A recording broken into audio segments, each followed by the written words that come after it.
ರಾಜಕೀಯ ಚುನಾವಣಾ ರಾಜಕೀಯ ನಿವೃತ್ತಿ ಅಂತ ಹೇಳ್ತಾರೆ. ನಾನು ನಿವೃತ್ತಿ ಆಗ್ತಾ ಇಲ್ಲ. ಏನೀಗ ಎಲೆಕ್ಷನ್ ನಾನು ಇಲ್ದವ್ರೆ ಯಾರು ಬೇರೆಯವರಾದ್ರೂ ನಿಲ್ಲಿ, ನಾ ಪಕ್ಷ ಸಂಘಟನೆ ಕಾರ್ಯದಲ್ಲಿ ನಾನು ಇರ್ತೀನಿ. ಅವ್ರು ಯಾವಾಗ ಕರೆದ್ರು ನಾನು ಬರ್ತೀನಿ ಅಷ್ಟೇ. ಚುನಾವಣಾ ರಾಜಕೀಯಕ್ಕೆ ನಿವೃತ್ತಿ ಅಂತ ಹೇಳ್ತಾರೆ. ಸಕ್ರಿಯ ರಾಜಕೀಯದಲ್ಲಿ ಇರ್ತೀರಾ, ಚುನಾವಣಾ ರಾಜಕೀಯದಲ್ಲಿ ಇರಲ್ಲ? ಎಲ್ಲದ್ರಲ್ಲೂ ಇರ್ತೀನಿ, ಎಲೆಕ್ಷನ್ಗೆ ನಿಲ್ಲಲ್ಲ ಅಷ್ಟೇ. ಯಾಕೆ ನಿರ್ಧಾರ? ಇಲ್ಲ, ನಂಗೆ ಅನಿಸ್ತು ಚಿಕ್ಕವರಿದ್ದಾರೆ, ಇನ್ನು ಬೇರೆ ನಾಯಕರಿದ್ದಾರೆ, ಎಲ್ಲರೂ ನಿಲ್ಬೇಕು. ಪ್ರತಿ ಸರಿ ನಾನು ನಿಲ್ಲಬೇಕು ಅಂತೇನೆ ಹೇಳಿ ರೂಲ್ಸ್ ಇಲ್ಲ. ನನಗೆ ಆಸೆ ಇದೆ ಬೇರೆಯವ್ರು ನೋಡ್ಬೇಕು ಆ ಜಾಗದಲ್ಲಿ. ಬೇರೆ ಜವಾಬ್ದಾರಿ ಏನಾದ್ರು ಕೊಡ್ತಾ ಇದ್ದಾರೆ?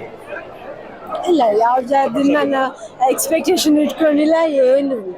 But then also I am there for this party. ನಾನು ನಿಲ್ತೀನಿ. ನನ್ನ ತಮ್ಮ ಮದುಗೋಸ್ಕರ ಆಗಿರ್ಬೋದು, ಬೇರೆ ಮುಖಂಡರಿಗೋಸ್ಕರ ಆಗಿರ್ಬೋದು, ನಾನು ಪಕ್ಷ ಸಂಘಟನೆಯಲ್ಲಿ ಏನಾದ್ರು ಆಗ್ತೀನಿ 100%. ಏನಾದ್ರು ಜವಾಬ್ದಾರಿ ಕೊಡ್ತಾ ಇದ್ದಾರೆ? ಅಲ್ಲ, ನನಗೇನು ಗೊತ್ತಿಲ್ಲ, ನಾನೇನು ಎಕ್ಸ್ಪೆಕ್ಟ್ ಮಾಡೋದಿಲ್ಲ. ಅವ್ರೇನು ಕೆಲಸ ಹೇಳ್ತಾರೆ ಅದನ್ನು ಮಾಡ್ತೀನಿ. ಶಿವಮೊಗ್ಗದಲ್ಲಿ ಈಗ ನೆಕ್ಸ್ಟ್ ಮುಂದಿನ ನಿಮ್ದು ಜವಾಬ್ದಾರಿ ಇಲ್ಲ, ಪಕ್ಷ ಸಂಘಟನೆದೇ ಒಂದು ಕಾರ್ಯ ಅಷ್ಟೇ ಹೊರತು ಬೇರೆ ಏನಿರಲ್ಲ. ಇಲ್ಲಿ ಏನು ಕೆಲಸ ಮಾಡೋಕ್ಕಾಗತ್ತೆ, ಸಂಘಟನೆ ಮಾಡಬೇಕಷ್ಟೇ.